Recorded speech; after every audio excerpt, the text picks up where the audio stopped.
Welcome to Get Music at Happy Hour. I'm Peter Stevenson, Executive Director of CMA.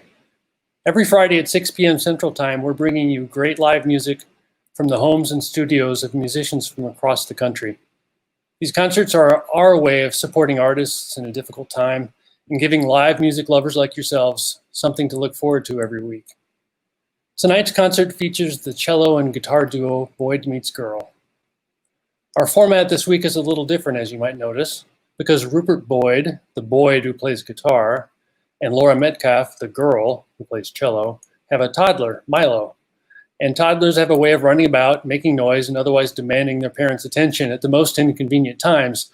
So performing an hour-long live concert was just not possible.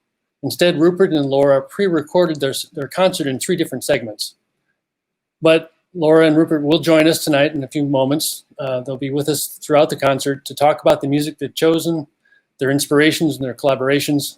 And they'll be answering your questions, so be sure to ask your questions in the comments as the concert goes on, and I'll make sure I pay attention and ask those questions directly of Laura and Rupert. So, and then finally, before we get going, if you enjoy these concerts, please consider making a contribution to Civic Music, CMA. There's a link in the video description, or you can visit civicmusic.org. Thank you. And now let's welcome Boyd Meets Girl. Hello. Hello. Thank you so much for tuning in. We're so excited to share some of our music for you with you tonight. Thank you so much for Peter for having us. The first piece that we're going to play is one of our favorites. It's by Gabriel Fauré. It's just his beautiful pavane.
everyone. Happy Friday. Thank you so much for joining us. My name is Laura Metcalf. And I'm Rupert Boyd. And together we are Boyd Meets Girl. We're coming to you from our home in New York City. I'm really excited because last year I was in Des Moines performing for you all as a member of Sybarite 5, and so I'm excited to be making a return to Des Moines. Unfortunately, it's not in person, but we're making the most of it. So tonight we're going to be playing for you a number of our favorite tunes. That was, of course, the beloved Pavane by Gabriel Fauré. And the next piece we're going to play is a great work originally written for cello and guitar by the Brazilian composer Radamés Nhatali. It's the first movement of his sonata for guitar and cello, and what we love about the piece is that we both get turns to play the melody. And in that respect, it's actually a great piece for our marriage. What we also love about it too, though, is it was written in Brazil in the late 1960s, and you'll hear throughout the sounds of the street music of Brazil, the choro. It's never so much in the foreground, but always there in the background of this piece.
next we're going to play some pop music, but some pop music from Spain from about 100 and so years ago. So we're going to play just a set from Manuel de Falla's 7 popular Spanish songs. And these he wrote for piano and voice. But in the pieces, the piano is always imitating the sound of the guitar. So it works very well on guitar. And Laura will be playing the vocal line on the cello. But since you'll be missing the words, Laura will tell you a little bit of what they're all about. So the first one is called El Pena Moreno, and this one tells the story of 2 ladies gossiping about a cloth in a store. The cloth has been dropped on the ground so many times that it has a stain on it and is worth less than it once was.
Next we will play Jota. A Jota is a lively Spanish dance, and the story is about a young man and a young woman who are meeting in secret. And there's a great moment towards the end of the song where you hear complete silence as they kiss goodnight, and then you hear his horse's hooves galloping off down the road.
Next we'll have Nana, which is a lullaby, and the words are just a mother singing her young baby to sleep.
And finally, we have Polo. This one is a very flamenco-inspired song, and the words are just a very angry woman screaming, "Ay!"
Thank you so much. We would love to take a little break and chat with you all. What a great selection of music to start us off. Thanks very much, guys. I'm curious about how you work together to arrange that first piece by Foray. How does that work? What's that process like for you together as a couple and as musicians that work together? Yeah, well, thanks, Peter. So we actually made that Foray arrangement a couple of years ago at a wonderful music residency in New Hampshire called Avalock Farms. And we were there for a full week, and one of our main projects was to arrange the pavan. And the great thing about cello and guitar is that we both can play melodies, we can both sort of support each other, but we sat there with the full score, looking at the orchestral parts and the choral parts, and I think we got into a few heated discussions about what note the bassoon was actually playing. Transposing instruments are tricky for those of us who don't play them. Exactly. But then we came up with our arrangement where mostly Laura's playing the melody, but I do also get to take a chance to play the melody line too. But funnily enough, sometime later, quite a bit later, we actually found out Foray originally wrote the piece for solo piano, and it really would have saved a lot of time to arrange it from that. All right. So, Laura, you mentioned before you started that you also performed with Sybarite 5, which is a string quartet that came to Des Moines to end our season in 2018 to 2019. So it was the spring of 19, just about a year ago. Mm-hmm. So I'm curious, how long have you been performing with Sybarite 5, and when did you start performing with Rupert, and how do you balance those two aspects of your career? Yeah, so I've been with Sybarite 5. We're a string quartet plus double bass, and I've been with them since 2008. So we've been, that group has been together for over a decade, and we've toured all over the place. And Rupert and I have been a duo for probably over 5 years now, right? Mm-hmm. We were romantically involved, closer to 7. Gosh, time flies. We were romantically involved first, and we found that we were often traveling separately, me with Sybarite 5 and other chamber groups, and Rupert with solo projects and other stuff. And we wanted to find a way that we could be together more. So we started our duo, and it was originally just sort of a fun side project, but it has evolved into a really sort of important and wonderful part of both of our professional lives. As freelance musicians, both of us, scheduling is probably the single most difficult part of our careers, making sure that all the dates for everything line up.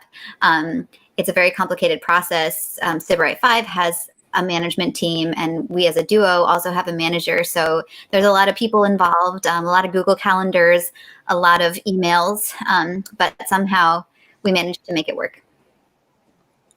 So Rupert, you're from Australia, correct? Yes, what gave it away? I don't know. So I'm wondering what the classical guitar scene is like in Australia, and where you turned for inspiration and how it all began for you. Sure, the classical guitar scene in Australia is actually incredible. Given that Australia is a population of 24 million people, there's a very strong scene there. But actually, I've been in New York for 16 years now. In 2004, I left Australia. I'd never flown outside of Australia before that. I had a suitcase and a guitar and a one-way ticket to New York City, and thought I'd be here for 1 year, maybe 2 years, and now it's turned into 16. But I go back to Australia every year or every 2 years, and just the guitar makers, especially in Australia, are the best in the world. My guitar comes from a maker named Greg Smallman, who lives pretty much in the outback of Australia, middle of nowhere, but his guitars are played by some of the best players all around the world, and there are brilliant composers. Sadly, we're not actually playing any Australian repertoire tonight, but there are some really wonderful Australian composers writing for guitar right now, and so it's an incredibly strong scene there. Okay, so let's get back to music. Can one of you introduce the next piece you're going to play? Sure. We're actually going to turn towards more songs. You just heard some Spanish songs by Manuel de Falla, and now we're going to play a couple more songs that we've arranged for our duo. And the first two of them are from the female perspective. The first one we're going to play is a very beautiful art song by Franz Schubert called Gretchen am Spinnrad. This was a really revolutionary song. The sort of art form of the song to be sung by voice and piano this was one of the first really emotionally charged of those songs. And it tells a story of a young maiden named Gretchen who has fallen in love, and she's at her spinning wheel, and she's kind of working out her feelings at the spinning wheel. And she's sort of exclaiming about all of these intense emotions that she's feeling. And she sort of works herself up into the point where she actually stops the wheel from spinning. And then she thinks about it, and she realizes that she can work this out herself, and keeps on spinning. It's a really beautiful song, and we really love playing it. So Gretchen am Spinnrad by Franz Schubert.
So the next song we're going to play is also from the female perspective. It is a song by Beyonce, a couple hundred years later, but almost a similar theme. I have been a huge fan of Beyonce for many, many years, and I'm happy to say that our young son Milo is also becoming a huge fan of Beyonce, and I've wanted to cover one of her songs for a long time.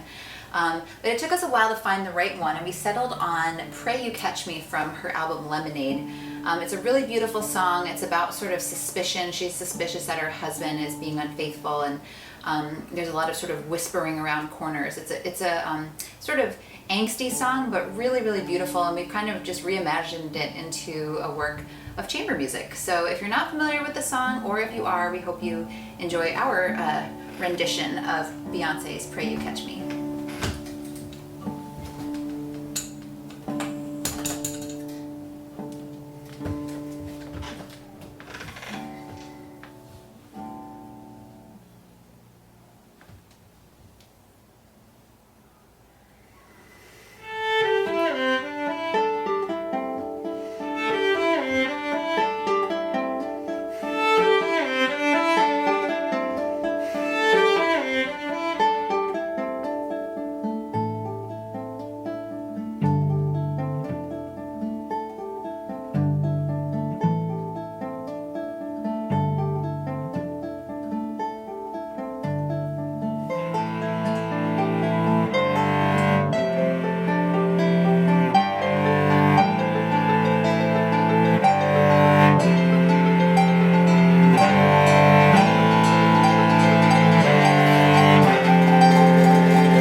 Okay, so next we would like to play another song, this time by two of the greatest composers who have ever lived, in my humble opinion, and that's John Lennon and Paul McCartney. This one's specifically a Paul McCartney song from the White Album. It's Blackbird.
Now that was a diverse and interesting set.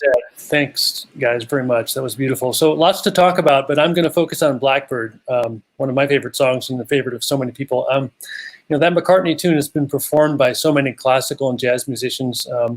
So what makes it so appealing? I know it's a big question, but I wonder what drew you to the song and what fun it was to arrange. Sure. Well, what I love so much about arranging for guitar and cello is that the cello really is such an expressive instrument and does mimic the human voice so well.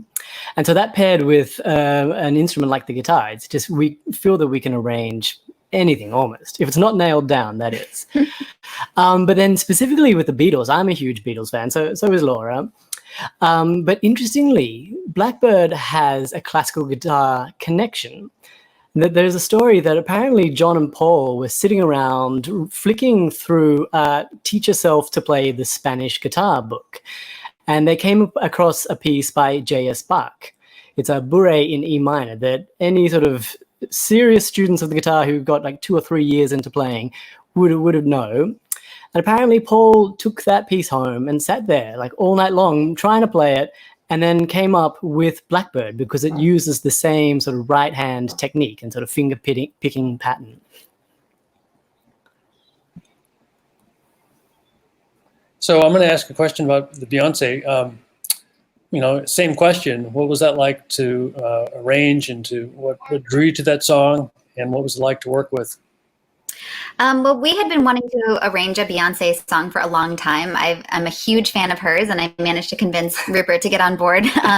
And her music, obviously it's pop music, so there's a lot of sort of electronic sounds, a lot of layers. And this song, specifically Pray You Catch Me, is just a really, really beautiful melody, beautiful chord structure. We did have to do a lot to it to make it work on our instrument, whereas Blackbird was a pretty straightforward arrangement. It's pretty faithful to the original song. We actually ended up having to rearrange the structure of Pray You Catch Me. We put a bit that's sort of at the beginning into the middle and change stuff around just to make it work. And, you know, unlike Blackbird, which pretty much every person on the planet recognizes and knows, this is a song that like a lot of people know, but maybe not everybody, particularly the people that are attending our concerts.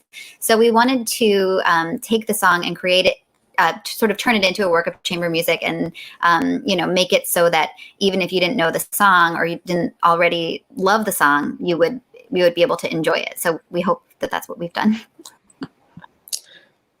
So we have an audience member who wants to know when you're going to perform in Boston. So now that begs the question of how you're dealing with the realities of being touring artists who can't tour. So how are you managing in this difficult environment? Yeah, well, it has been tough. I think today is day 85 that we've barely left our apartment. So we're here in Manhattan and haven't really been more than about a 10-block radius for 85 days. And yeah, and sort of working out the future, which I think sort of nobody knows yet. The bigger question of when will we perform in Boston? We're kind of wondering when will we perform at all. There's talk of maybe some outdoor concerts in the warmer weather, which we're hoping might work out. But you know, right now we're just trying to keep making music, keep creating, and you know, hopefully get back out on the road when it's safe. So, you know, how do you stay motivated? You know, that's a big thing, right? Yeah, it is a big thing, and it's actually doubly tricky because we have a young son that kind of needs looking after constantly because he's almost 2 and he's very energetic. Should we show him? So, you want to show him? Yeah, if the audience would like to see, he's here having his dinner. Moving this way. You want to say hi? Say hi. There's his 10 seconds of fame for tonight. Back to us. So yeah, we take turns watching him, and then we each have time to do our own projects, which means practicing, doing video projects, video collaborations. Sort of our available working hours are they're not unlimited because we have a child to look after, and I think that actually helps with motivation, knowing like I've got an hour to do my work now. So yeah, making the most of our time has, I think, been a big motivating factor. And we do also have plans to record a second album later this year. So this, in many ways, is a really ideal time to be working on some new arrangements and learning some repertoire that we plan to include on the album. All right, well, I'll give you guys a chance to talk about that album when we're done here. But let's get back to music. So what's next? So we're going to now play a 3-movement work called Reflexo is Number 6 by Jaime Zeneman. And it's one of our favorite pieces to play. It's one of the few pieces that we play that was originally written for cello and guitar. We liked it so much that it's the first track on our debut album that we released a couple of years ago. Zeneman is a living composer. He's Bolivian, but he's lived all over the world, and you can really hear the sort of international influence in his music. It starts with a fluido. The second movement is called a doloroso, and it finishes with vivissimo.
Thank you so much for spending your Friday happy hour with us. We hope you enjoyed it. We loved playing for all of you out there, wherever you may be. We wish you a happy and healthy weekend and a happy and healthy summer. Please stay safe. To get you through the weekend, we thought we would end with one more little ditty. This is one of our favorite tunes, Human Nature.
Thank you, guys. That was excellent.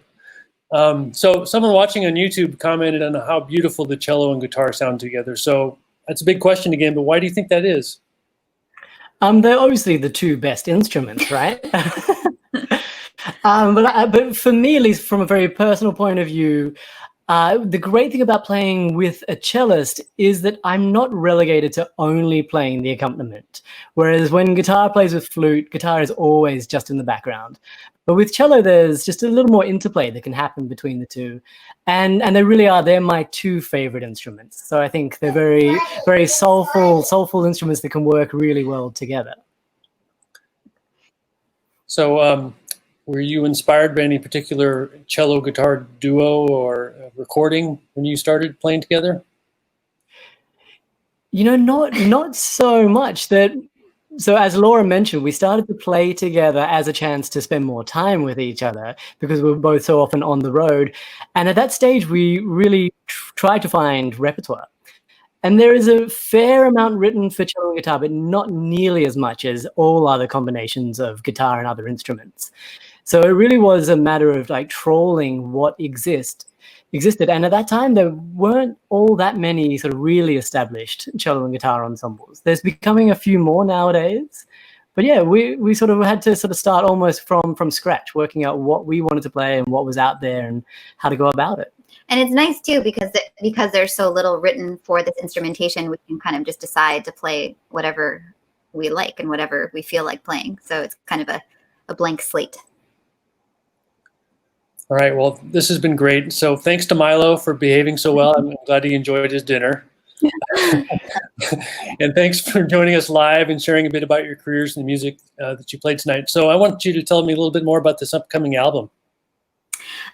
Well, we are working on some more of our own arrangements, by some of our favorite pop artists, as well as some very traditional classical music. We love to kind of pair those different genres together and kind of, blur the lines, so to speak. So there's going to be some more Schubert on there. There's going to be potentially some Radiohead. What else can we reveal? I think we should leave it at that. We'll leave it at that. Yes. Okay, so where can people learn more about Boyd Meets Girl? Probably the best place is boydmeetsgirlduo.com. That's our website. But then we're all over the internet. Wherever you look, we're on Spotify, Apple Music, Facebook, Instagram, all YouTube. of those things. But yeah, so boydmeetsgirlduo.com. Cool. Well, Rupert and Laura, Boyd Meets Girl, thanks so much. Thank you. Yeah, you're welcome. And for everyone watching, be sure to tune in next Friday at 6 p.m. Central, where our featured artists will be the piano duo of Barb Nish and Joyce Templeman, performing a program they're calling Bach to the Future. For more information on all of our upcoming Get Music at Happy Hour concerts and to make a contribution to support live music and this program in particular, visit civicmusic.org. Thank you and good night. Thank you.